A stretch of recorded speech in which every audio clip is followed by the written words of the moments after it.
Hello, good afternoon আমার YouTube friends সবাই কেমন আছো? রান্নাবাটি করে করে সবাই বোর হচ্ছ না ইন্টারেস্ট পাচ্ছ? আমি তো ইন্টারেস্ট পাই। আজকে বানাচ্ছি পাবদা মাছ বহুত দিন পর। হ্যাঁ, তো বেশি বানাইনি, অল্প বানিয়েছি।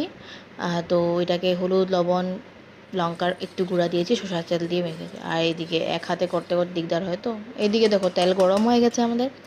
তো তেল গরম হয়ে যাওয়ার পরে একে একে করে পাবদা মাছগুলো ছেড়ে দিব। কড়াইটা তেরা তেরা হয়ে যাচ্ছে, এক হাতে হাতে করতে ভিডিও ভীষণ দিকদার হয়। তো তোমরা কেউ আমাকে ভিডিও করার স্ট্যান্ডটা গিফট করে দিও না, আমার ইউটিউব ফ্রেন্ডসরা কেউ।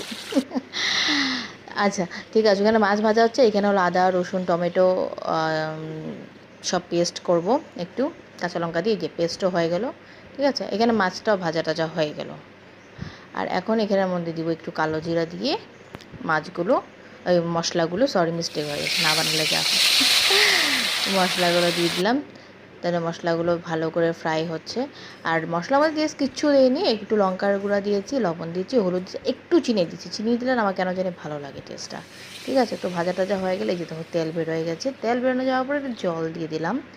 জলটা দিয়ে পরপর করে মাছগুলো দিয়ে দিলাম। ঠিক আছে, মাছগুলো দিয়ে যখন মাছগুলো একদম টকবক টকবক টকবক করে ফুটবে, তো খেতে তো আমি টেস্ট করে দেখলাম খারাপ হয়নি। তো তোমরা কে কে এরকম বানাও আমাকে কমেন্টসে জানিও। তো বাই বাই, নেক্সট ভিডিও।